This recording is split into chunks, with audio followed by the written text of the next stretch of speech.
अस्सलाम वालेकुम, welcome back with another video of film learn cafe. Mathematics lecture series जारी हैं, चैप्टर नंबर 3 और हमारे पास एक्सरसाइज 3.4 जारी थी। 3.4 के अंदर हमने आज क्वेश्चन नंबर 3 को डिटेल में डिस्कस करना है। क्वेश्चन नंबर 3 के अंदर हमारे पास प्रूफ है। प्रूफ के अंदर हमने इस चीज़ से ये चीज़ हमने प्रूफ करके दिखानी है। तो इसके अंदर सबसे पहले इसको लेट कर लें। अब हमारे पास गिवन चीज़ ये है, इसको आप लेट कर लें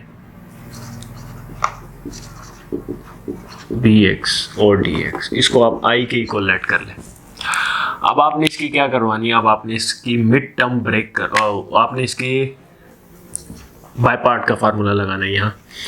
तो टिग्नोमेट्रिक रेशियो को बाहर रख देते हैं हम और EAX को अंदर रख देते हैं। पहले वैसे दूसरे का इंटीग्रेशन माइनस दूसरे का डबल इंटीग्रेशन और पहले का डेरिवेटिव sin bx वैसे ही आ गया और EAX का डेरिवेटिव वही, इंटीग्रेशन वही हो गया। x के साथ जो चीज़ होती है वो नीचे भी आती है और एक बार इंटीग्रेशन लिया x के साथ जो चीज़ होगी नीचे आएगी। a मतलब नीचे आएगा तो वो a को मैं बाहर निकाल लेता हूँ, वो 1/a हो जाएगा। साइन का डेरिवेटिव आ जाएगा cos bx और एंगल का फर्दर डेरिवेटिव लेंगे वो b आएगा तो वो यहाँ मल्टीप्लाई कर देते हैं।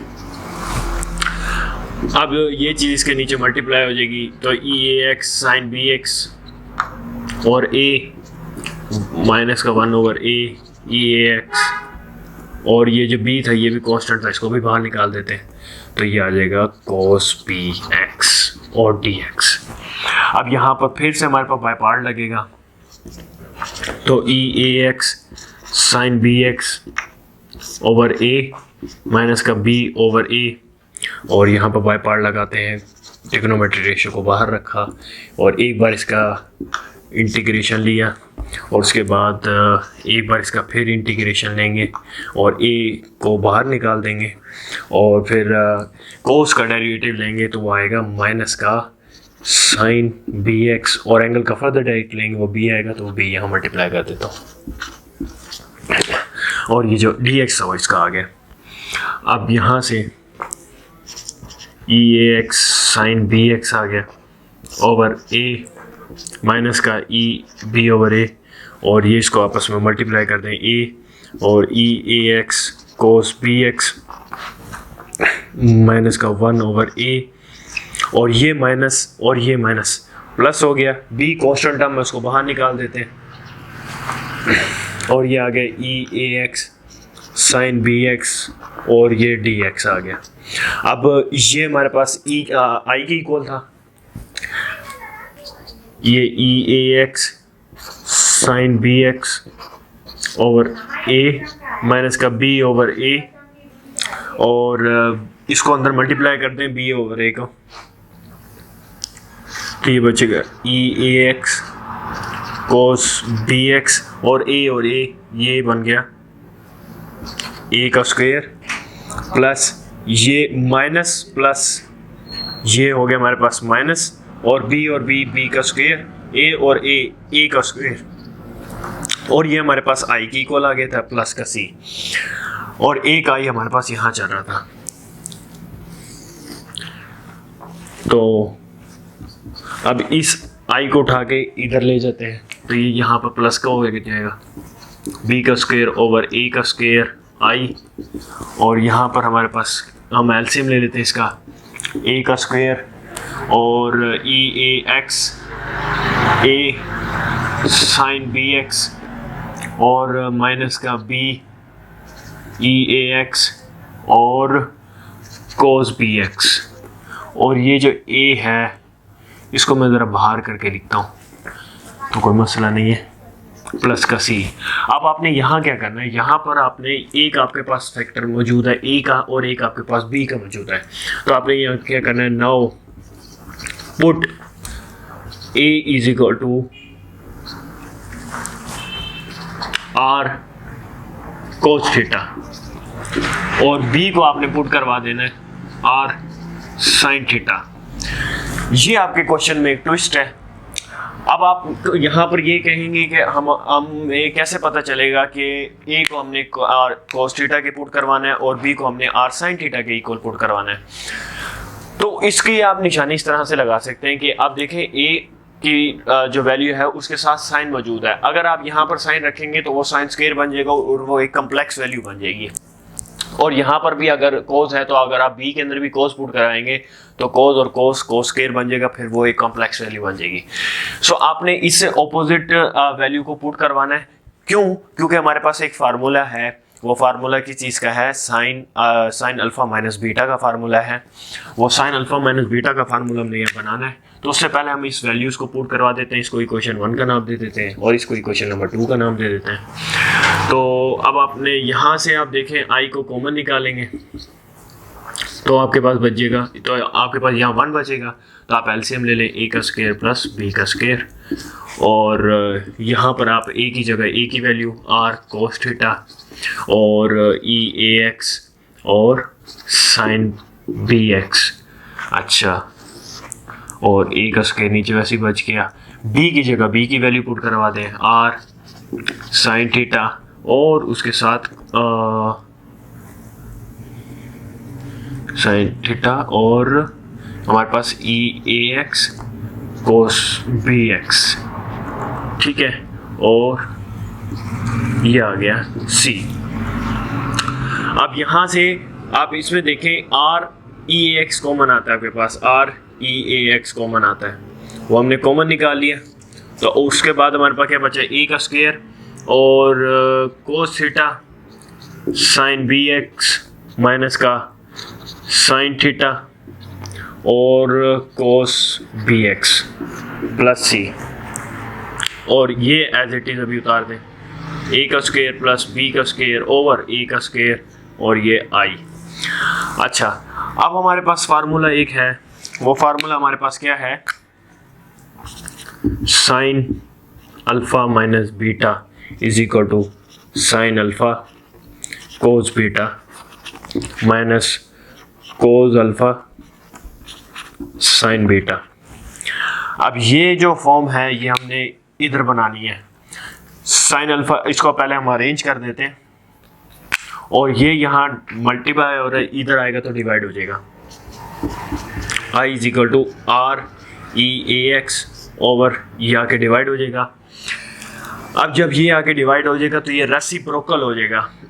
जब ये यहाँ पर आएगा तो ये आके डिवाइड होगा तो रेसिप्रोकल होगा। तो ये किस तरह से होगा, ये आके हो जाएगा इस तरह से, ए का स्क्वायर ओवर ए का स्क्वायर प्लस बी का square.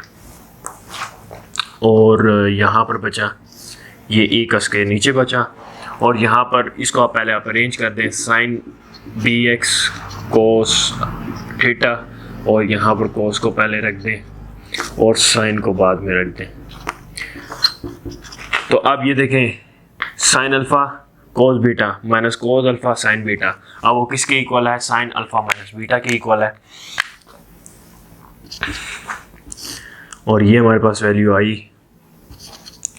Are E A X A का स्क्वायर ओवर ए का स्क्वायर प्लस बी का स्क्वायर और ये आ गया साइन अल्फ़ा हमारे पास क्या है, बी एक्स है, माइनस बीटा क्या है, थीटा है और ए का स्क्वायर ये बचा और प्लस सी। अब इस ए के स्क्वायर से ए का स्क्वायर ये कैंसिल हो चुका। इसके बाद अब आपने क्या करवाना है, इसके बाद जैसे आपने आर की वैल्यू निकालनी है और आर की वैल्यू के बाद आपने थीटा की वैल्यू निकालनी है। ये जस्ट दो वैल्यूज निकाली और आपने इसको पुट करवा देना।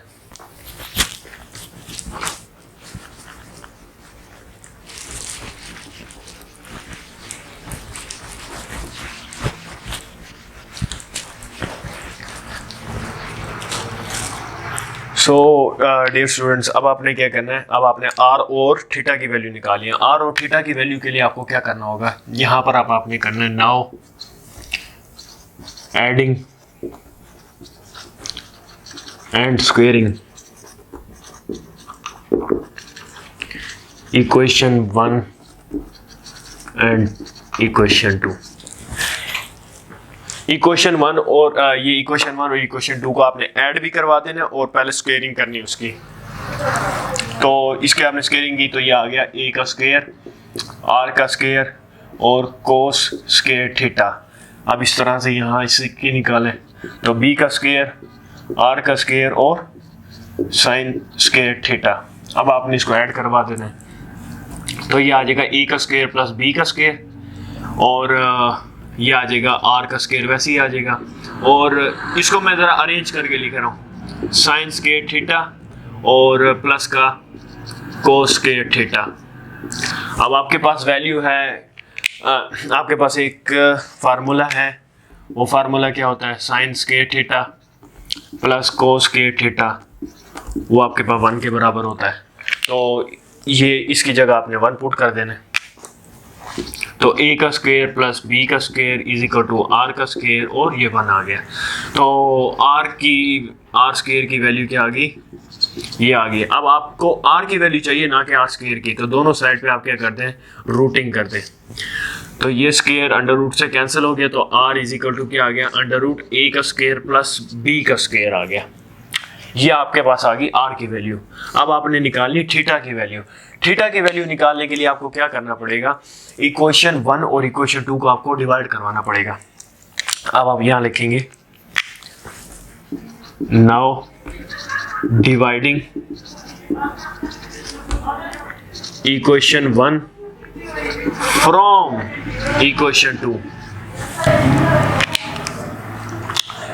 इक्वेशन 1 को इक्वेशन 2 से आपने क्या करना है, डिवाइड करवाना है। मतलब इक्वेशन 2 को ऊपर रखना है और इक्वेशन 1 को नीचे रखना है, a और आ जाएगा r कोस थीटा, r से कैंसिल हो जाएगा और ये बचेगा b over a। Sine theta over cos theta किसके बराबर होता है, टैन थीटा के बराबर होता है। लेकिन आपने निकालनी है थीटा की वैल्यू, तो थीटा यहीं रहने दे और ये टैन है ये उधर जाएगा तो टैन इनवर्स हो जाएगा, tan inverse b over a। अब आपके पास थीटा की भी वैल्यू आ गई, आपके पास r की भी वैल्यू आ गई। अब आपने इस वैल्यू को उठा के, हमारे पास जो यहाँ पर इक्वेशन नंबर 3 बनी थी, इक्वेशन नंबर 3 अगर हम सही तरीके से करके लिखें तो ये, और हमारे पास बच गई थी साइन bx माइनस थीटा। ये आपके पास इक्वेशन नंबर 3 है और प्लस c भी है। ठीक है, अब इस इक्वेशन नंबर 3 में आपने ये r और थीटा की वैल्यू को पुट करवा देना है।